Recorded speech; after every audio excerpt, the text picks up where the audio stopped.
In this video, I wanted to compare a budget price flagship against one of the most expensive Android phones you can buy right now. It's a comparison between the Galaxy Note 10 Plus, which has a starting price of over $1,000, and the OnePlus 7T, which almost cuts the price in half at just $600. I've used both devices for over a month now, so here are my final thoughts.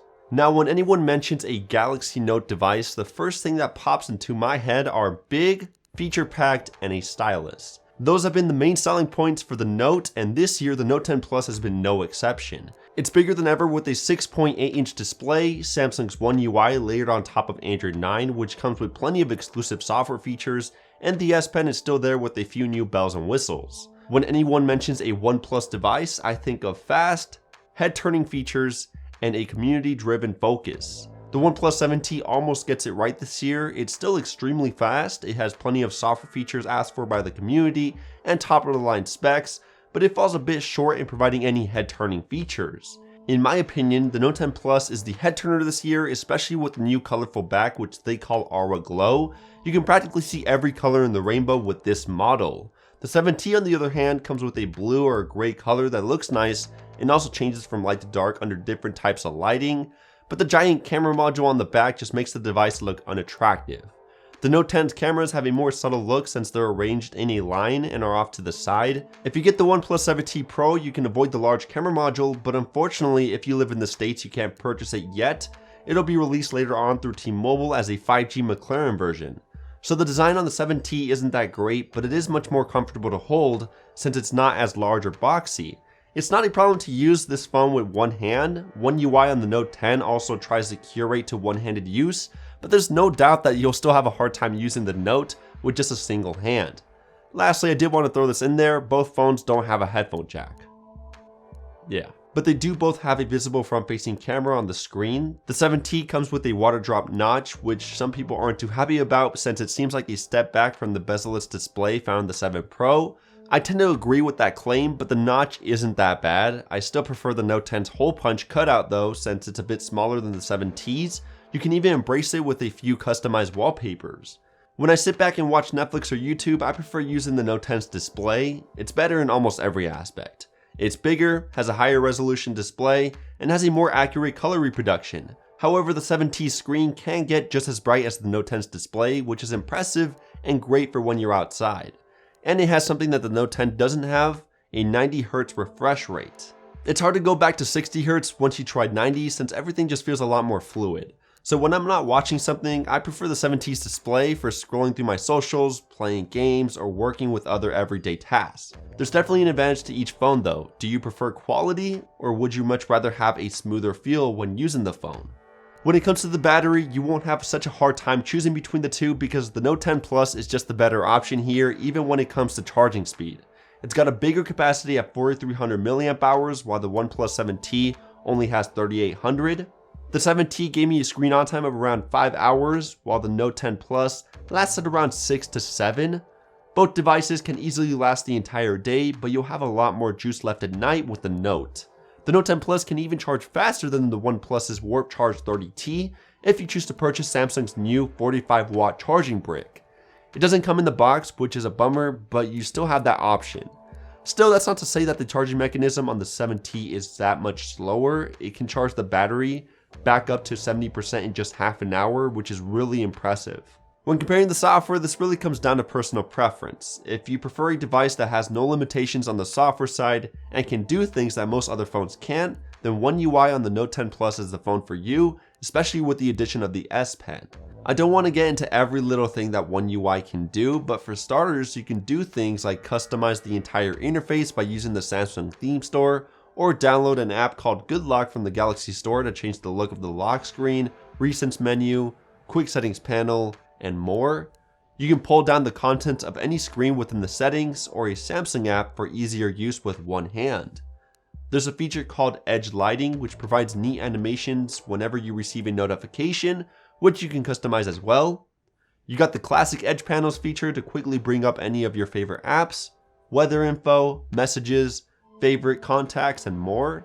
Secure Folder is still there to make any file or app private. You can change the nav bar to Samsung's new full screen gestures. You just slide up on the same buttons as before. And you can use Bixby to do things like quickly search up items through the camera. Bixby Home interacts well with most of your popular apps like Spotify, Snapchat, Twitter, YouTube, and more, even though I don't like that they display ads on there. Or if you don't like Bixby at all, you can choose to block it out of your site by changing to a third-party launcher and changing the double tap option on the lock key, which usually brings up Bixby to something else. With the addition of the S Pen, of course you can do even more things on top of all that. There's AR Doodle to draw things on my face and follow my head movements. The pen now has a gyroscope so you can make gestures to control the camera, things like switching between camera modes, flipping between the front or back camera, zooming in and out, or more. It's great for taking group selfies. Screen Write is amazing since it can take a screenshot and let me draw over any screen or a picture. I can translate anything on my screen easily by hovering the pen over the text, and when writing down notes I can now convert my drawings into actual text. If you prefer something a little more recognizable to stock Android, a bit more simple and gets faster updates, then Oxygen OS on the OnePlus 7T is the better option. It's running Android 10 out of the box, which is nice. The Note 10 is still running Android 9 and it probably won't get Android 10 until a few months down the line. Plus OnePlus has some very exclusive features. Most of the classics are within the utilities page in the settings such as parallel apps, app locker, OnePlus Switch, etc. They also have an amazing gaming mode which is way better than what the Note 10 provides.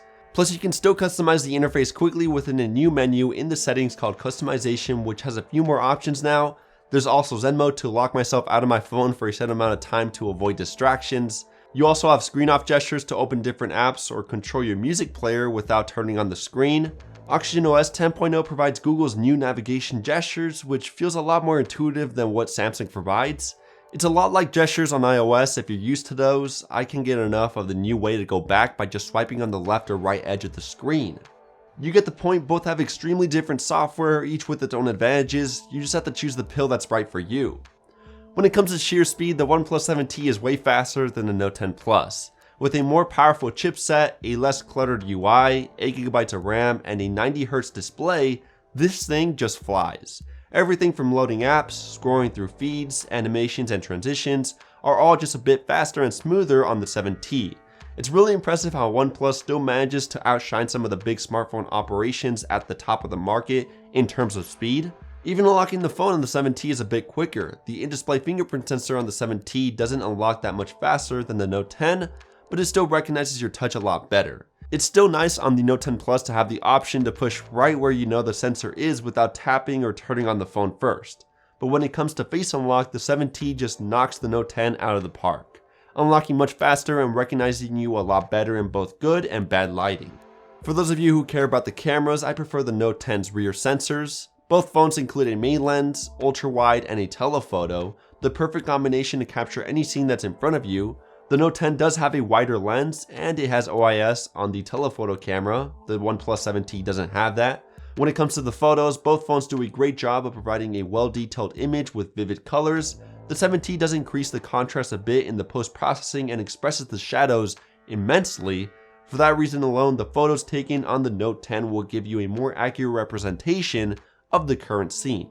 Occasionally, I do experience a bit of overexposure on both phones, but usually daylight photos come out looking just fine. Night performance is where it really gets bad on both devices. It's even worse on the Note 10. Sheer speed at night on the Note isn't that great, so it's pretty common to have a blurry subject. The 7T on the other hand doesn't have a blur issue, but it's still a hit or miss situation. Sometimes pictures will come out looking well detailed and bright, especially with Nightscape mode, but other times photos will come out looking grainy or muddy. When it decides to perform well, it does a way better job than the Note 10. Another thing that I wanted to mention is that the Note 10's camera is way more feature-packed. You can do things like scan objects and search for details about them using Bixby Vision. AR emoji turns your face into a terrifying cartoon, and you can 3D scan objects using Samsung's 3D scanner app and make them come to life. That feature is kind of a gimmick though, since the scanned objects never come out looking perfect.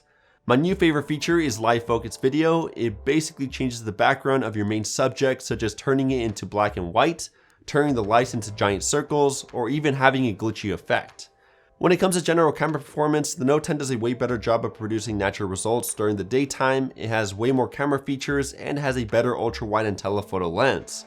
But the OnePlus 7T does a way better job of taking nighttime photos, even though it's still pretty much a hit or miss situation. Lastly, since you're paying a hefty fee for the Note, you do get a few benefits that the 7T doesn't have. Things like water resistance with an official IP rating, microSD expandable storage up to 1 terabyte. You can buy the Note 10 Plus up to 500 gigabytes of internal storage. You can't upgrade the storage of the 7T and it only comes with 128 gigabytes. The screen of the Note 10 is encased in Gorilla Glass 6, while the 7T just has Gorilla Glass 5. The Note has fast wireless charging and supports all 4 major US carriers. OnePlus doesn't support Sprint's network. The Note 10 Plus starts at a whopping $1,100, which is the most expensive phone you can buy right now, aside from the iPhone 11 Pro Max. The OnePlus 7T drops the price by $500 and sells at just $600. That's a huge price difference. Personally, I do think you get what you pay for when it comes to the Note 10 Plus. It has a way better design, better looking display, smaller notch, better battery life, a ton more software features, faster charging speeds, and an S Pen. The OnePlus 7T is just slightly faster in performance, provides faster software updates, and has better unlocking speeds. Oh, and the display is super smooth at 90Hz, which is definitely a plus. In the end, I do think the Note 10 Plus is the better option here, but if you're working on a budget, then the OnePlus 7T will not disappoint.